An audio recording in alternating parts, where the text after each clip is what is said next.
Indian Tribune देखने वाले सभी नाजरीन को अपने मेजबान मुदस्सिर रुबानी का सलाम और आदाब। पहुंचे नाजरीन, इस वक्त हम डोडा में मौजूद हैं और ठीक मेरे पीछे आप देख रहे हैं यहाँ पर एमएलए डोडा महराज मलिक साहब का दफ्तर है और पूरी तरह से आप लोग देख रहे हैं किस तरह से मैं कहूंगा कि हंगामा कहूंगा, लेकिन बातचीत के लिए हमारे साथ शेख शबीर हैं। शबीर साहब, सबसे पहले आपका इस्तेमाल करते हैं। लगातार एमएलए डोडा महराज मलिक के ऊपर कल भी हमला होता है, आज भी हमला होता है और आज यहाँ पर बहुत सारे लोग भी जमा हो चुके हैं। क्या कहना चाहेंगे कि ये हमला जो है असेंबली के अंदर होता है, और क्या राय है और क्या कहना चाहेंगे जितने भी हमारे व्यूअर्स हैं? मुदस्सिर साहब, आपका और आपके चैनल इंडियन ट्रिब्यून का बहुत बहुत शुक्रिया अदा करता हूं मैं कि आपने यहां तक आने की जहमत गवारा की और जम्मू कश्मीर के साथ साथ चिनाब वैली के लोगों की भी राय जानने की कोशिश की। ये हमला सिर्फ महराज मलिक पर नहीं है, बल्कि जम्मू कश्मीर के चिनाब वैली के हर एक शख्स पर, हर एक नौजवान पर यह हमला है। और एक एमएलए भारतीय जनता पार्टी के, उन्होंने आज फिर से बोला कि जिस क्षेत्र से ये आते हैं उनको, उनके लिए जो है उन्हें अपने करने पर जो है अफसोस होना चाहिए। और मुझे तो ये लगता है कि भारतीय जनता पार्टी और पीडीपी का एक प्री प्लान था। और अगर पीडीपी ने भारतीय जनता पार्टी को 2014 के अंदर जम्मू कश्मीर की सियासत के अंदर नहीं लाया होता तो इस वक्त जम्मू कश्मीर जो यूटी बनी हुई है ये यूटी नहीं होती। आपको मैं बताता चलूं, मुफ्ती मोहम्मद सईद को लेकर यह बवाल जो खड़ा हुआ है, इससे पहले भी पीडीपी और भारतीय जनता पार्टी को जो उन्होंने खुलासा किया है महराज मलिक ने। आप मुझे बताइए कि जम्मू कश्मीर के अंदर पिछले 10 साल से एलजी शासन लगा हुआ है, गवर्नर बैठा हुआ है, क्या भारतीय जनता पार्टी ने कौन से बड़े काम किए? और फिर जब जम्मू कश्मीर के अंदर पीडीपी ने जिस तरह से जम्मू कश्मीर की अवाम ने 3 सीटों पर ला खड़ा किया है इनको, पीडीपी को, तो इससे तो पूरी तरह से लगता है कि जम्मू कश्मीर की अवाम जानती है इन लोगों को कि तुम्हारा सतर क्या है, ये किस सतर के लोग हैं। आप अंदाजा लगे कि जम्मू कश्मीर की असेंबली के अंदर जब महराजुद्दीन मलिक पर हमला होता है तो ये हमला पूरे चिनाब वैली के लोगों पर है। पहले तो सीधी जम्मू से कश्मीर की बात हुआ करती थी। ये जो पीडीपी के लोग जो हैं, पीडीपी के लोग जो है जम्मू कश्मीर के इज्जतों के जो है लुटेरे हैं। इन्होंने जम्मू कश्मीर की कौम के साथ हमेशा खिलवाड़ किए हैं।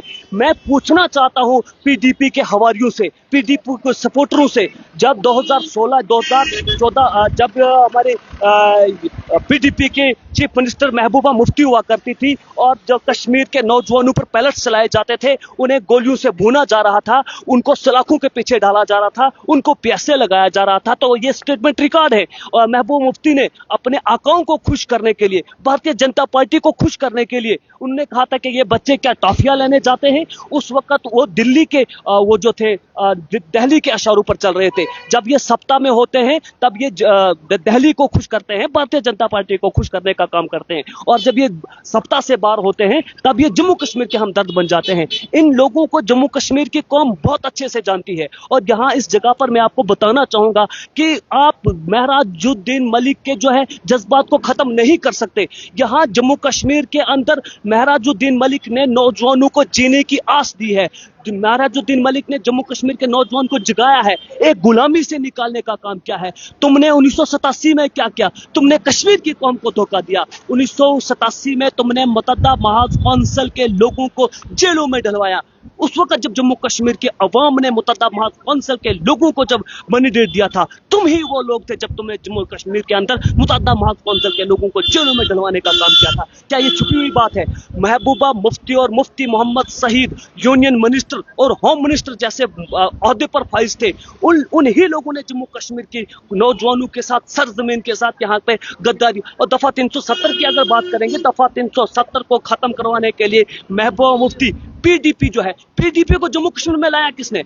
पीडीपी को जम्मू कश्मीर में इंपोज करवाया गया ताकि जम्मू कश्मीर के सौदा किया जा सके। ये तो अपने आकाओं को खुश करने का काम कर रहे हैं। और आज ये बात खुलकर जम्मू कश्मीर के अवाम के सामने आ गई कि बात तो महबूबा मुफ्ती की थी, पीडीपी की थी, और समर्थन में भारतीय जनता पार्टी के लोग आ गए और महराजुद्दीन मलिक पर जानलेवा हमला किया गया। क्या लग रहा है आपको ये हमले जो है लगातार एमएलए डोडा महराज मलिक के ऊपर हो रहे, क्या ये महराज मलिक की बेबाक आवाज को दबा सकते हैं? बिल्कुल, ये तो खुली हुई हकीकत है कि जिस तरह से भारतीय जनता पार्टी को महराजुद्दीन मलिक ने एक्सपोज किया है, भारतीय जनता पार्टी के लोगों को मालूम है कि महराजुद्दीन मलिक ही एक ऐसी आवाज है जिसने पूरी तरह से पूरे जम्मू कश्मीर को ही नहीं बल्कि पूरे हिंदुस्तान में भारतीय जनता पार्टी को एक्सपोज करने का काम किया है। अब ये चाहते हैं कि किसी न किसी तरह से महराजुद्दीन मलिक को साइड लाइन कर दिया जाए, लेकिन ये पूरा जम्मू देख रहा है, पूरा कश्मीर देख रहा है, खित्ता पीर पंचाल खित्ता चुनाव देख रहा है। घर घर में महराज मलिक पैदा हो गए हैं और तुम अब किसी के जज्बे को दबा नहीं सकते और तुम्हें अब अपने जो पिछले जो वक्त है वो तुम्हारा आ चुका है। अब तुम यहाँ पर, और ये याद रखे, अगर इस तरह का दोबारा कोई ऐसा देखने को मिला महराजुद्दीन मलिक से ऐसा कोई, एक और बात मैं यहाँ पर कोट करना चाहूंगा कि जिस तरह से महराजुद्दीन मलिक के मुखालिफत में एक पीडीपी का एक दलाल वो कह रहा है कि महराजुद्दीन मलिक को जो उसके बाप ने जो है अपने घर से बेदखल किया है, मैं उसको आपके चैनल के माध्यम से बताना चाहूंगा, क्या तू जो है तू तमीज के काबिल नहीं है? नहीं, तुम्हारी पार्टी तमीज के काबिल है, वरना ऐसे जैसे अल्फाज में इस्तेमाल नहीं करना चाहता था। ये भी कहा था कि कितने इंजेक्शन लगाए।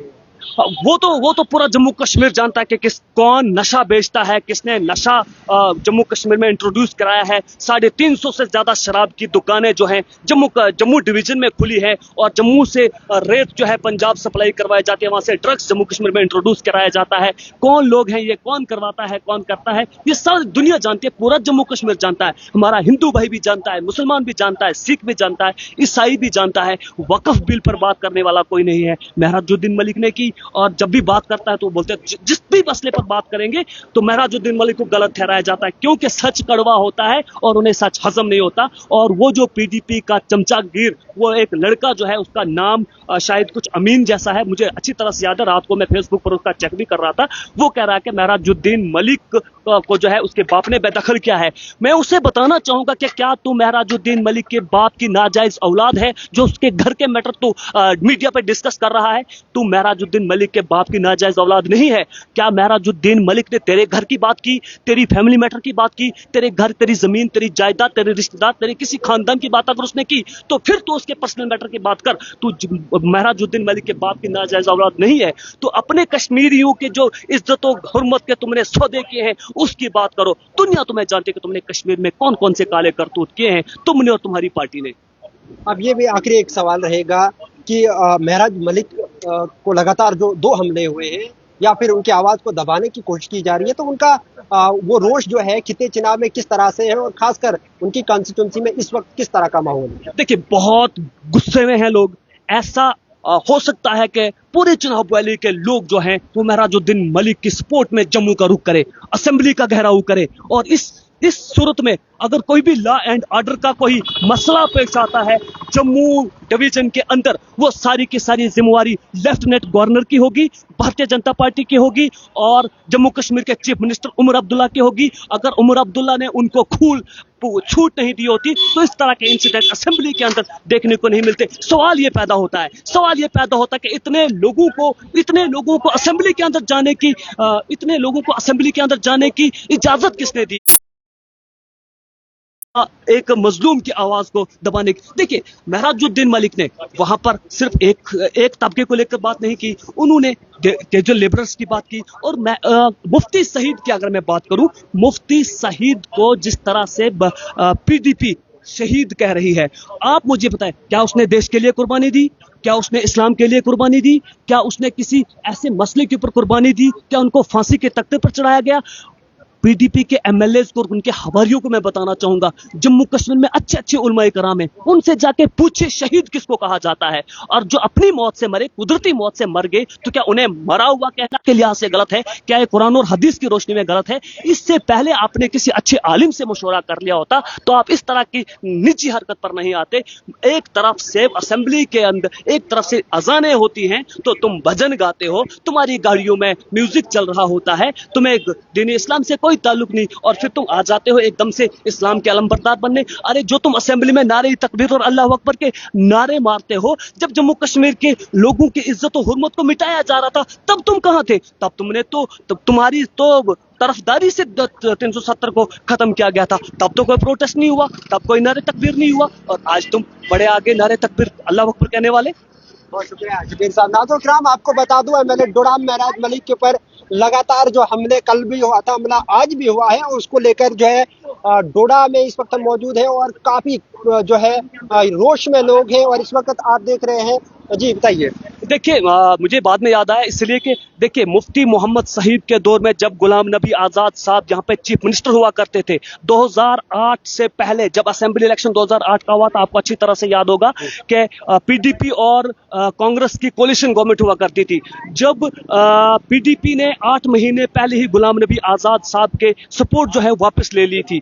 और एक और बात मेरे को यहाँ पर ये याद आई कि वहाँ पीडीपी के एक और एमएलए जो रहे हैं उन्होंने कहा कि जिस सड़क पे तू जाता है ये मुफ्ती मोहम्मद सईद की देन है। मैं उसकी इस करेक्शन को ठीक करना चाहूंगा, ये मुफ्ती मोहम्मद सईद की देन नहीं है, ये सेंटर स्पॉन्सर्ड स्कीम्स थी जिसको हम प्रधानमंत्री ग्राम सड़क योजना के तौर पर जानते हैं। और ये खुली हुई हकीकत है, चिनाब वैली में सड़कों का जाल बिछाने में गुलाम नबी आज़ाद साहब का जो है अहम रोल अदा हुआ था। 2 साल के अंदर गुलाम नबी आज़ाद साहब ने जो है जो काम चिनाब वैली के लिए किए थे वो पिछले 70 साल में नहीं हुए थे। और हम हकीकत को हकीकत कहते हैं, चापड़ूसी नहीं करते। इसलिए कि कहता हूं मैं वही बात समझता हूं जिसे हक, मैं ज़ेरे हलाहल को कभी कह ना सका फन। पीडीपी और बीजेपी वालों को मैं कहना चाहूंगा कि तुमको हो शाखों पर फूल फलने लगे, तुमको हो चाक सीनों के सिलने लगे। इस झूठ को, इस जहन की लूट को मैं नहीं मानता, मैं नहीं जानता। तुमने लूटा है सदियों सदियों हमारा सफो, अब ना हम पर चलेगा तुम्हारा फसो। चारागर दर्दमंदों के बनते हो क्यों, तुम नहीं चारागर, तुम मानो मगर नहीं मानो। मैं नहीं मानता, मैं नहीं जानता। तुमसे पहले भी वो जो शख्स यहाँ तख्त नशीन था उसको भी अपने खुदा होने पर इतना ही यकीन था। मुफ्ती मोहम्मद सईद शहीद नहीं है, वो मरे हैं, कुदरती मौत से मरे हैं, उनमें शहीद नहीं कहा जा सकता है। और यहाँ पर मैं ये बात भी बताना चाहूंगा कि मुफ्ती मोहम्मद सईद के लिए जो वो जो लफ्ज इस्तेमाल करते हैं, मुफ्ती मोहम्मद सईद ने कोई बड़ा काम जम्मू कश्मीर के लिए नहीं किया है, बल्कि जम्मू कश्मीर की सियासत के अंदर जम्मू कश्मीर के नौजवानों के खून के ऊपर उन्होंने सियासत की है। ये खुली हुई सियासत है और ये सब पूरे जम्मू कश्मीर की कौम के सामने खुलकर अया हो गया। पीडीपी और बीजेपी का एक ही मंसूबा है कि हक की आवाज को दबाया जा सके। बहुत शुक्रिया नाज़रीन किराम। आपको बता दूं ये रोश आप देख रहे हैं, लगातार हम जो तस्वीरें हैं डोडा से बात की जाए तो डोडा के मुख्तलिफ इलाकों से, सब डिवीजन से, सब जगह पर जो है जवान सड़कों पे है और जवान लगातार जो है इस चीज को जो है कंडम कर रहे हैं। बता रहे हैं कि एमएलए डोडा महराज मलिक के ऊपर लगातार हमला जो हो रहा है वो पीडीपी और भाजपा का प्री प्लान है और असेंबली के अंदर हमला होना ये कहीं ना कहीं जो है काफी गलत है। असेंबली के अंदर और एक एमएलए के ऊपर अगर हमला होता है और आम आदमी को लेकर जो है कहीं ना कहीं परेशान है सभी लोग। और खासकर डोडा की बात की जाए और महराज मलिक साहब की कंस्टिट्यूंसी की अगर बात की जाए, यहाँ से लोग काफी परेशान है। और खित्ते चिनाब से लगातार जो है आप सोशल मीडिया के ऊपर वीडियोस देख रहे होंगे, वीडियोस बन रही है और बताया जा रहा है कि जनाब ये प्री प्लान किया गया है और उसके बाद जो है एमएलए डोडा महराज मलिक के ऊपर हमला किया गया है। आपकी क्या राय है? जितने भी देखने वाले हैं कमेंट बॉक्स में जरूर रखिएगा। फिलहाल आप तस्वीरें जो है डोडा की देख रहे हैं, यहाँ पर लोग जो है काफी गम और गुस्से में है क्योंकि उनके एमएलए के ऊपर जो है हमला 2 बार होता है। फिलहाल इंडियन ट्रिब्यून के लिए इतना ही। अपने मेजबान मुदस्सिर वानी को दीजिए इजाजत। खुदा हाफिज। क्या